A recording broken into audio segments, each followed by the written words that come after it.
Assalamualaikum warahmatullahi wabarakatuh. Ketemu lagi di channelnya Tommy Tetsuya. Sekarang kita akan mereview sejarah berdirinya POANS, singkatan dari Aman Nyaman Sampai Tujuan atau Auwanan Sabatang. Lalu di tahun 2015 berubah menjadi PT ANS dengan singkatan Anas Nasional Sejahtera sampai saat ini. Pendirinya adalah Bapak Anas Sultan Jamaris. Bapak Anas ini bukan terlahir dari keluarga kaya raya, tapi lahir dari keluarga biasa saja, bahkan dari keluarga yang kurang mampu, sehingga untuk memenuhi kebutuhan hidupnya dia harus berjuang sendiri untuk mendapatkan penghasilan di usia yang sangat muda, yaitu masih belasan tahun. Dia menjadi pedagang asongan di pasar-pasar, di terminal, bahkan di pinggir jalan. Di saat dia mulai remaja, dia menjual rokok dan nasib baik pun berpihak kepadanya. Dia pun menjadi distributor rokok dan usahanya pun bertambah maju. Lalu dia berpikir untuk membeli satu unit truk untuk melancarkan usahanya. Setelah itu, dia pun menambah beberapa armada truknya. Tidak ada yang akan pernah menyangka bahwa pendiri bus ANS itu awalnya adalah pedagang rokok, seperti dikutip dari channel ANS TV. Bapak Anas ini adalah anak paling bungsu dari dua bersaudara. Dia tinggal di Balingka, Bukit Tinggi, yang dulunya adalah daerah pedesaan. Istilahnya, dia adalah anak desa. Pada tahun 1960, dia melihat usaha transportasi begitu menjanjikan. Pertama kali dia membangun usaha transportasi dengan nama PO Pancabakti dari tahun 1964 sampai 1972 untuk jurusan Padang Bukit Tinggi dengan menggunakan mesin Chevrolet tipe C150, yang memang pada saat itu mesin Chevrolet sangat terkenal di Sumatera Barat daripada mesin Ford, karena pada saat itu bus Chevrolet termasuk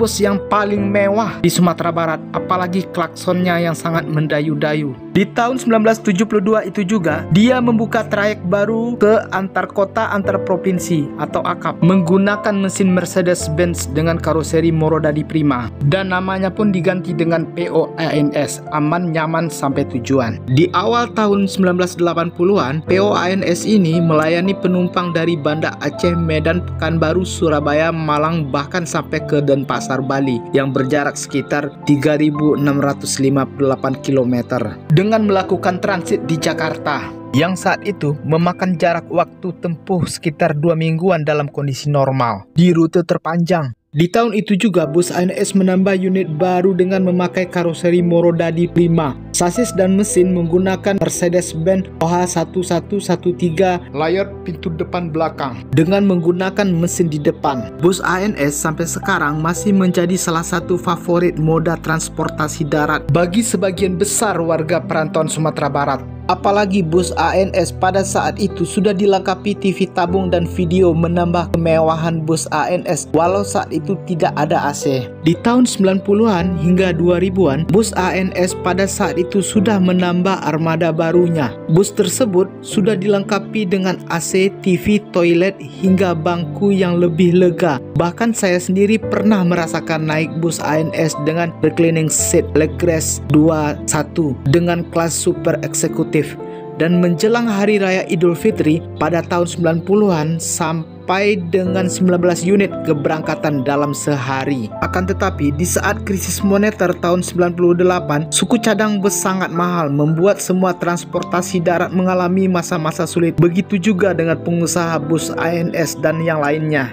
Di tahun 2000-an, di saat pemerintah mengeluarkan kebijakan tentang tiket pesawat murah, membuat pengusaha angkutan darat banyak yang bangkrut, dan bahkan bus ANS yang dulu menjelang lebaran bisa memberangkatkan 19 unit saat itu hanya bisa memberangkatkan 3 unit, itu pun hanya 50% seat yang terisi, membuat PHK besar-besaran dan para sopir pun banyak kehilangan pekerjaan. Begitu juga dengan kondektur, mekanik, dan juga agen-agen bus ANS, dan banyak armada bus ANS yang tidak bisa diperbaiki karena suku cadang yang mahal. Akhirnya armadanya pun dipensiunkan, menjadi kenangan pahit bagi perusahaan itu. Sampai sekarang, saksi sejarah dari bangkai bus ANS masih terlihat di poolnya.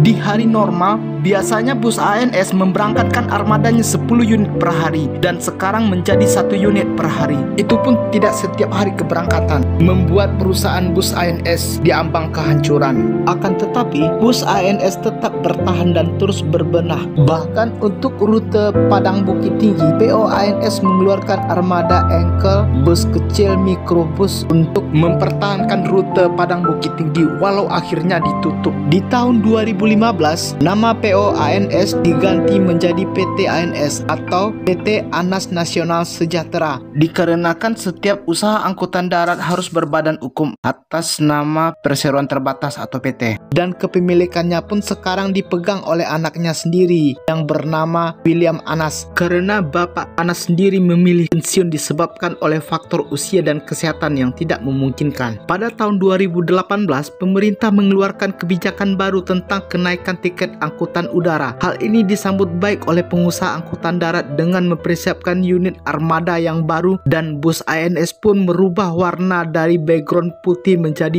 background biru langit. Wajah baru yang ditampilkan oleh bus ANS ini membuat penampilannya bertambah elegan dan tidak ada lagi armada kelas ekonomi atau non-AC untuk jurusan Padang Jakarta. Begitu juga dengan armada merek lainnya. Bahkan interiornya melebihi kemewahan kabin pesawat komersil untuk rute Jakarta Padang.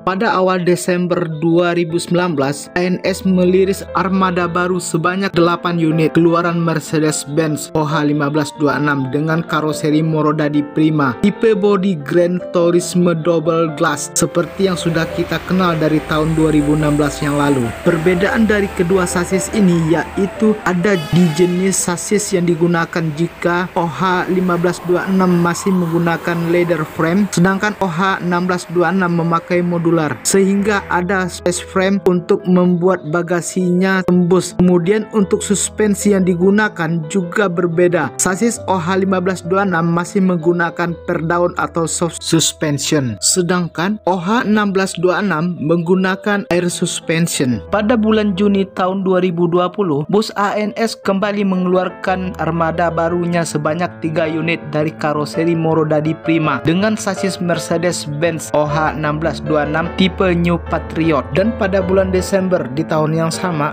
bus ANS kembali meliris armada baru keluaran Mercedes-Benz OH1626 air suspension dari karoseri Morodadi Prima dengan tipe New Patriot dengan 28 seat leg rest kelas Royal Executive. Dan di tahun 2021, bus ANS kembali mengeluarkan armada unit baru sebanyak 4 unit dengan mesin dan sasis yang sama pada sebelumnya, yakni Mercedes-Benz OH1626 dengan karoseri Morodadi Prima tipe body New Patriot single glass atau kaca tunggal. Dan di akhir tahun 2021, bus ANS menambah 4 unit armada baru lagi dari karoseri Morodadi Prima. Keempat bus baru tersebut menggunakan body Patriot single glass atau Royal Class. Di akhir cerita, majunya angkutan darat tidak lebih dari dukungan dari masyarakat itu sendiri, membuat ekonomi kerakyatan akan semakin maju dan berkembang. Dengan begitu, secara tidak langsung kita turut membantu teman kita, saudara kita, kerabat kita dalam membangun usahanya. Siapa lagi yang dapat membantu kita kalau tidak orang yang terdekat dari kita? Dan arti kata, kembalilah ke angkutan darat. Itulah sekilas sejarah pendek tentang bus ANS. Saya mohon maaf yang sebesar-besarnya kalau terjadi kesalahan data informasi yang saya baca dari berbagai media di Wikipedia, Kompas.com, ANS TV Channel, dan media online lainnya yang tak dapat saya sebutkan satu persatu. Jangan lupa subscribe, like, share, dan komen channel ini. Semoga dapat membantu kalau ada kekurangan data yang saya peroleh untuk kita berbagi ilmu. Dan saya akhiri dengan Assalamualaikum warahmatullahi wabarakatuh. Bye-bye.